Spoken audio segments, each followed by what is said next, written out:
my favorite TV show of all time is Batman. And I remember at 3 years old having my first two crushes, Catwoman and Robin. And we have the incredible actor here, the activist. He does so much.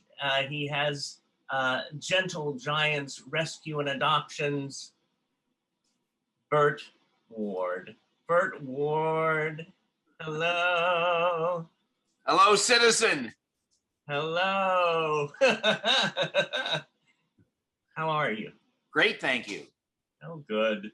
Good. I am too. I've been excited, I've always been excited. I'm sort of speechless now. Because when you finally connect with somebody that you grew up watching, you sort of go, hi. Yeah, well, it's because, we were in people's living rooms and, it's usually right after dinner. And so people that I meet, it's like there's a certain warmth because they have a very fond memory of most of the time of their childhood and watching Batman after dinner. And we were in their homes twice a week, prime time. Batman, of course, was such an enormous success, became #1 and #2 in the entire world. And it was different, a completely different show. At the time, it was ahead of its time. Right. And people loved something for everybody. The kids, it was the hero worship. The adults, it was the nostalgia of the comic book. And for the teenagers and the college kids that during the 60s did not want to be inside, wanted to be out cruising around the drive-ins on, at night, trying to show off their hot rod cars. It was the campy style and the innuendo and the suggestiveness and double meanings and all the kind of stuff that we added into the show to give them something that was special for them. So we had a very broad audience and it was immensely successful.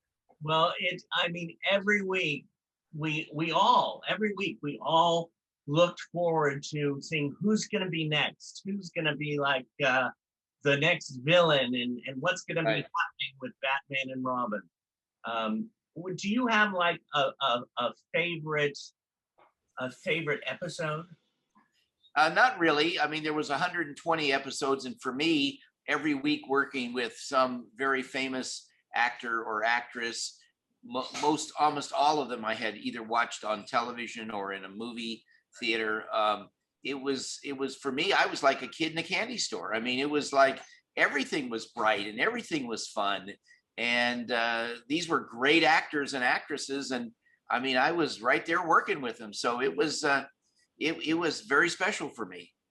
Now, when did you, Burt, want to become an actor?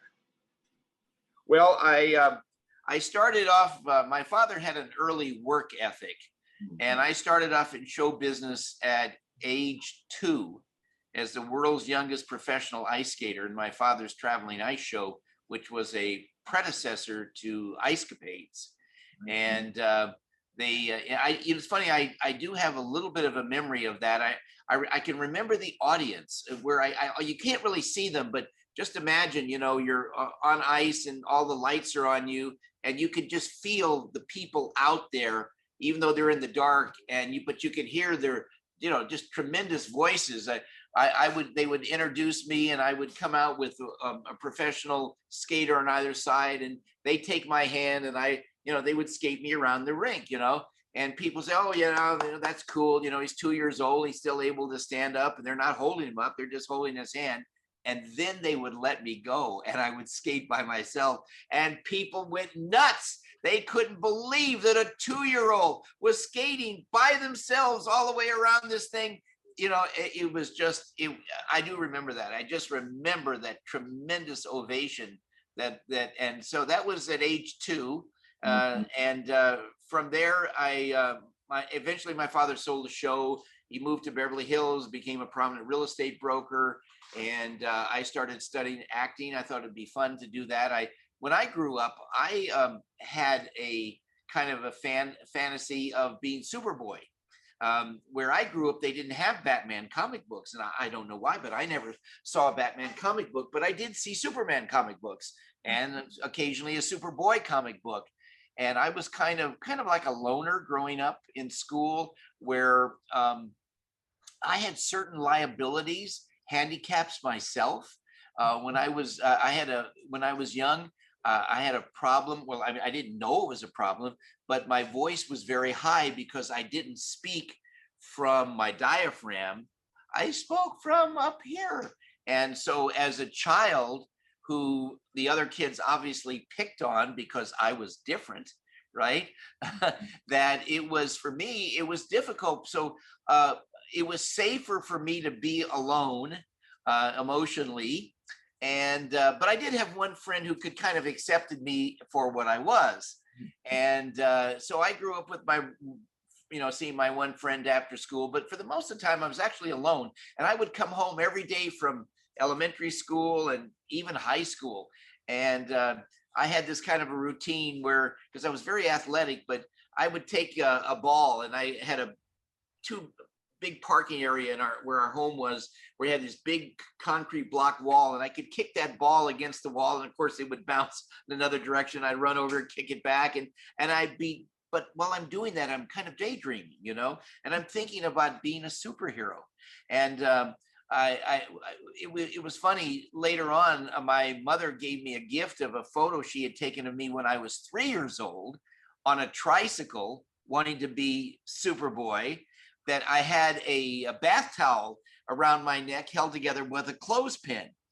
So, I mean, even then, I mean, and I didn't really remember that, to be honest with you, but growing up, I kind of thought of things bigger than life, and I really believe that thoughts can become things. That if you want something hard enough and you think about it and you just pour yourself into it, we're kind of like electromagnetic or whatever, that we can draw things together, and so that's what happened. Wow. Yeah, that is so true of the, it's getting me teary-eyed, because sometimes, as all of us, we have our dreams, our wishes that we want. And sometimes if we put that positive energy out, like you were talking about, anything's possible. Right. Well, let me tell you how I got over the thing with my voice. So all through high school, I had this voice problem, where my voice was almost a falsetto. Okay. And it made me not want to talk. And I can just remember the uncomfortableness of being in a classroom where the teacher wants to call on me and I don't want to talk, because the minute I would talk, people would laugh. And which is hurtful. But so what happened was, this is after high school, and this is when I started going to college. And my father, I became 18 years old, so I guess I was already like in my second year of college. My voice was still like that. Okay, my dad, I passed the real estate test here in California, where I became actually the youngest person to get a real estate license, which you have to be at least 18. And I got it the month after I turned 18. So, but I would help my father by what they call sitting on houses, meaning where on weekends when you would have open house, my father, who was a real estate broker, couldn't be in all these houses at the same time. So, he needed somebody or one or two people to be able to sit on the most recognizable or most likely house to be sold, to wait for welcome people in, hand them brochures, answer their questions. So one of the people that came to see a house was named Ross Martin, and Ross Martin was the co-star of the Wild Wild West. They remember the Wild Wild West, and he I don't remember the character, but he had a real character-y name, and he was just a real character actor. And he heard me talk. He said, that's not right. I said, well, I don't know. I can't do anything about it. He says, I think I can fix that. I said, you can? I mean, here you have to understand, I'm 18 years old. For 18 years, I've grown up with a liability that emotionally is, we're all very sensitive human beings, So if you have something that keeps you from being like the others, that's really hurtful, because people they want to think of themselves as fitting in with the others, right? They don't want to be the one out there by himself. So I said, well, what can you do? He says, I want you to turn around and I want you to take a deep breath. And I said, okay. And I took a deep breath and he put his arms around me, okay, like more around my waist. And he said, start to talk. And I started and pulled on me. And all of a sudden, because of the diaphragm, out came the deepest voice I had ever heard in my entire life. It's like, oh my God, that, you know, and it was so deep. I mean, it was the opposite of the problem voice. Now I had something I sound like a whale. I mean, nobody could sound that deep, right? And he said, you just keep practicing talking. And what happened, it took about 2 to 3 months. And every day that I would talk, it would come up a little bit. It would come up a little bit till finally it became a normal voice. So I went from one extreme at the high end to the other extreme at the low end in order to find balance.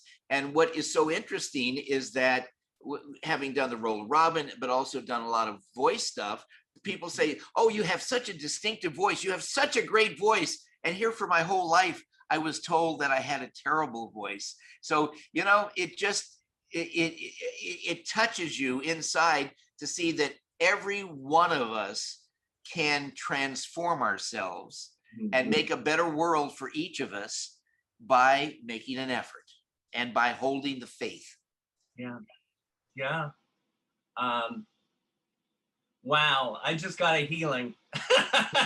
Thank you for that. I just, and I read somewhere also, is this true? You're a practitioner of Taekwondo?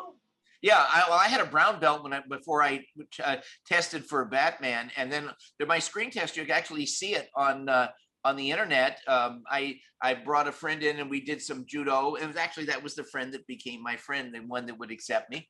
He had studied judo, and we did some falls and things like that. And then I broke a board with my hand. Now back in 1965, you have to understand, karate had only come to the United States in 1959. Most people, if you said the word karate, they said, what does that mean?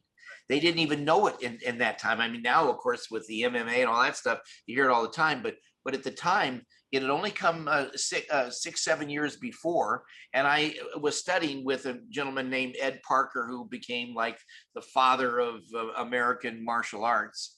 But in any event, so I broke a board, and at that time, nobody had ever seen somebody actually take a real 1-inch board and break it with their hand. And so that was part of it. And then, of course, I had the regular screen test that people go through. Although when I was trying out for the part, well, the way it worked is that a producer, in addition to Ross Martin coming to see one of the houses, a producer came to see one of the houses who ultimately bought a house, prominent Hollywood producer. And I asked him if I could do a scene for him. And he said, yes. And I did the scene. He said, I'll tell you what, let me send you to an agent, at least you'll have a chance. So I went to see this agent. And the first thing the agent says to me is, I can't get work for the actors I got. I would never take anybody new. And the only reason I'm taking you is because this producer asked me to, and I have to do it. Okay, because he's a very important Hollywood producer, but don't expect to work for a year. And if you do get a job, you might get one line or one word. That was the thing. So that's not exactly encouraging, right? So I left there and I went home, and it was a couple of weeks afterwards, I got a phone call from someone in his office who said, there's something going on at 20th Century Fox. We've got it arranged for you to have a drive-on pass tomorrow afternoon at 4:30. You go to the gate, here's the address, and they'll show you where to go. So I did that. I had no idea what it was. I parked. They told me where to go. I went to a bungalow where that's what the way they have little bungalows and then I met this casting director who only asked me questions about myself. He didn't offer any information. I didn't know anything. I have no idea what it's about. Yeah. And he said, after talking to me, he said, would you like to meet the executive producer? And I said, sure. I figured everybody gets to meet the executive producer. Right. Well, that's not true, but you have to understand, I didn't know that. And I had never even been on an interview, even though I had studied professionally acting, both with private coach and at UCLA. I never actually tried out for anything, and I'd never done anything. I'd only studied. So when they say, you know, would you like to have a screen test? Like I said, I thought everybody got one. Well, that's not true. He said, well, let me introduce you to the executive producer. So I went to see the executive producer. His name is William Dozier, formerly vice president at Hallmark, Hall of Fame Pictures, and CBS. And first thing I said, hello, sir. And he was taken aback because I wasn't like damaged. So many actors have been so rejected that they come in almost like bloody, right? They're wounded and they're afraid to talk. They're just so intimidated. But you know, what the heck? I had never, so I came, hello, sir. And he's like, couldn't believe this. And he looked at me for a minute. He said, well, he says, you're kind of big for the part.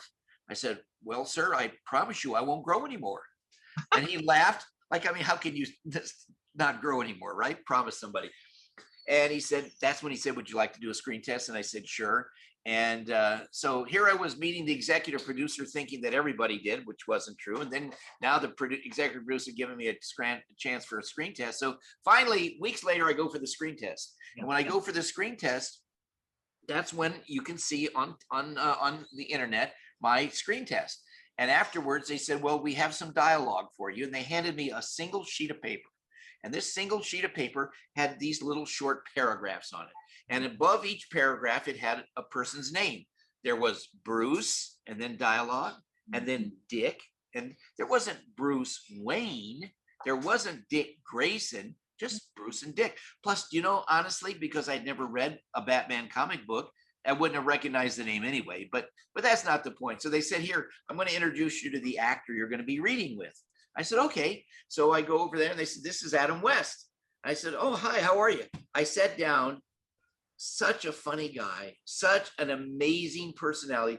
In 5 minutes, the two of us were laughing, and we never stopped laughing for more than 50 years. I'm telling you, we just got along. Just one of those things, you know, where some people could just get along. The chemistry was amazing. And so we did this dialogue as Bruce and Dick. And they said, okay. And we got it. I said, wonderful. Thank you very much. Nice meeting you all. Wait a minute. Where are you going? Oh, well, I thought I'm finished. Oh, no. We have one more thing. I said, oh, well, what's that? Well, we want you to walk over to the other end of that soundstage. See, way over there, there's a dressing room there, a little trailer there. We have 2 wardrobe men there who are going to help you get dressed. And I stopped for a second. I said, well, you know, with all due respect, I'm perfectly capable of dressing myself. Oh, no. Oh, no. You don't understand. You just go over there and you'll see. So I'm like, oh, okay. All right. You know, it's like walking 2 miles to get the other end of the soundstage. And I see the dressing room. I go in and sure enough, there's 2 guys there and they have this giant, I don't know, it's not a couch. It's not a bed. It's just like a giant couple of mattresses or whatever. It's huge. And on this thing are all these clothes. I mean, there must have been 10 different things. And I said, am I going to put some of this on? They said, no, you're going to put all of it on. I said, oh, okay. And I'm telling you, the most uncomfortable thing I ever wore in my entire life. Never in my life have I been so uncomfortable. Everything disturbed me. The mask touched my eyelashes, and you just imagine something touching your eyelashes and you're trying to think or talk. You know, the tights, well, that speaks for itself. Man was not built for tights. Right. The wool vest poked through my t-shirt, and these poking sharp wool things hitting my chest. The boots too tight, the gloves too tight. Nothing was right. Okay, and I'm in agony. Yeah. But I always try to make the best of it, you know. Right? Always make the best of it. So as I finally got dressed, again, because of the mask, I could only see straight forward. Yeah. So I can't see down. So I nearly broke my neck trying to get the stair down from the trailer. But I thought about it, and being the positive person I am, I turned to the 2 wardrobe guys. And I said, well, the good news here is that after another 15 or 20 minutes, I'll never have to wear this costume again. Right? Famous last words. Anyway, so that is kind of, and then I saw Adam in this costume. I had no idea. I thought maybe maybe this is some Shakespearean piece. I don't know. Why is he wearing a cape and a cowl? I have nothing, Superman didn't wear a cape and a cowl. So there was no association that made me think of a comic book. I had no idea until later on. Superboy, you be careful what you ask for, right? Yeah, there you go. But no, thoughts are things. And look how wonderful it turned out. And then there was 6 weeks before I found out I had the part. But after the first 2 weeks, I was getting calls from the studio like, what is your shoe size? Well, I think 7.5. Okay, and what's your hat size? Well, hats, I've never worn a hat. Well, go get your head measured.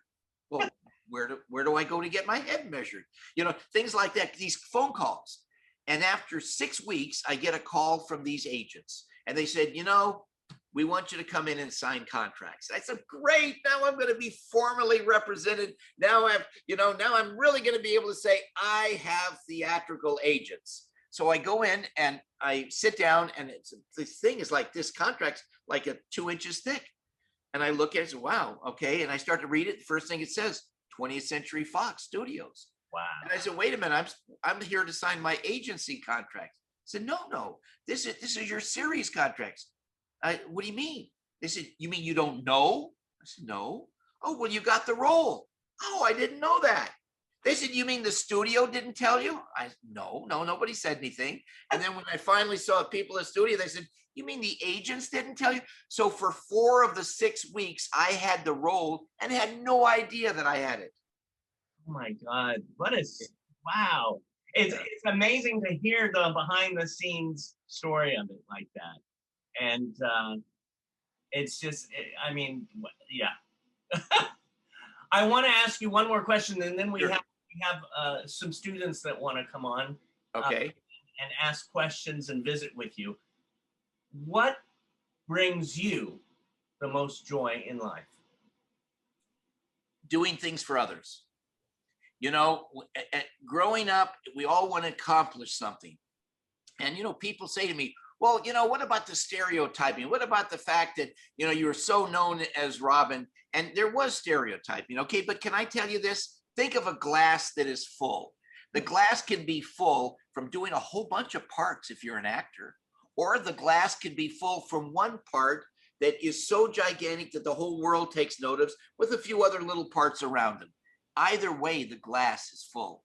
And that's the way I look upon it, and what a marvelous opportunity, and have enjoyed every bit of it. And I must tell you, I've done 2 features for Warner Brothers in the last 4 or 5 years as Robin, the voice of Robin. Yeah, and animated full-length features, beautiful features. Last December, I guest starred on Supergirl, and that was fun right before the main titles.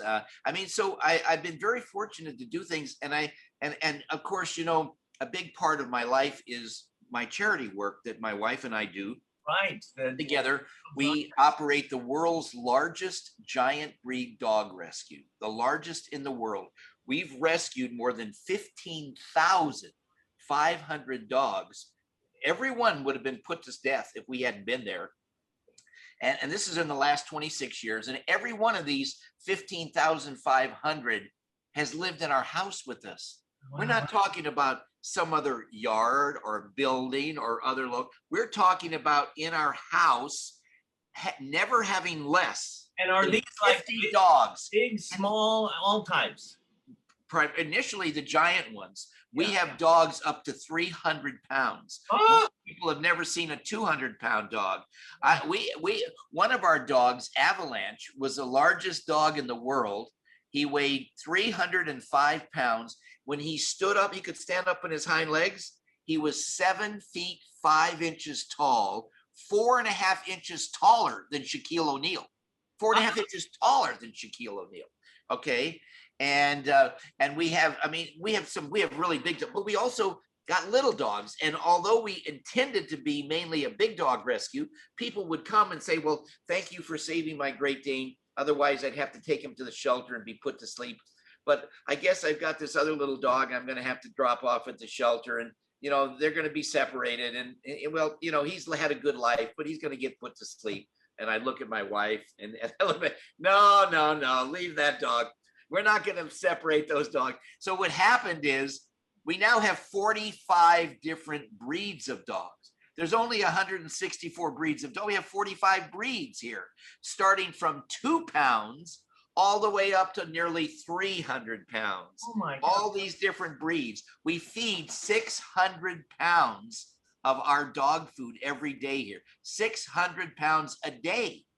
And because the giant breeds traditionally don't live very long, some of them only live 6 to 8 years, like Mastiffs and Irish Wolfhounds, and Great Danes are 7 to 9 years. So when we would lose one, if we didn't adopt it and we lost one, my wife and I were so devastated that we vowed, if possible, we'd find a way to help them live longer. And I just want to mention that we discovered a way of feeding and caring for dogs that added 3 years on average to every dog's life. It's our special feeding and care program. And then we developed a food that is unlike any dog food in the world. And our dogs are living up to 27 and a half years, running around like puppies in their 20s. Our Great Danes that only live 7 to 9 years, our oldest Great Dane was 22 years old. Our Russian Wolfhound, who lived 7 to 9 years, Tara, she died at 27 and a half. She lived 4 times her normal lifespan. And it's a combination of how you care for the dog, how you feed your dog, and what you feed. And our food is completely different. And for any of your listeners out there, Gentle Giants is the name of our food. We don't take any salary from it. This is pure charity, but we make the finest food in the world, and it's available in Walmart all across the country. It's available in Target all across the country, and it's online with all the online companies, Petco.com, PetSmart.com, Chewy.com, Walmart.com, Target.com, Tractor Supply.com. All of them carry our food online. And we have now our cat food.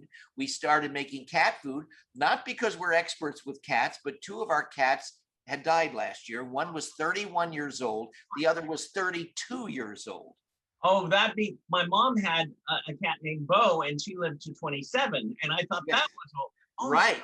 And so now we have, but guess what? At the time, we didn't have our cat food. They were eating our dog food and living that long. So we went back to the same 4 top nutritionists in the country, and we said, this is really working. Let's take the basic formula of our dog food and add all the ingredients that cats really need. And now we have a brand new cat food, and cats just love it. It's because it's the same taste as the dog food, but it's got those extra nutrients and stuff that cats need. I have to say, everybody has to go to your website, because I went to it, and to see them all jumping on your bed and your we always have we always have 50 in bed with us every night, you know. And when I tell you something though, that actually is a small number. And let me tell you why. When we first started rescuing, it was in August of 1994 that we heard that Great Danes were dying in shelters because there was the person who had been rescuing them in Southern California had died herself.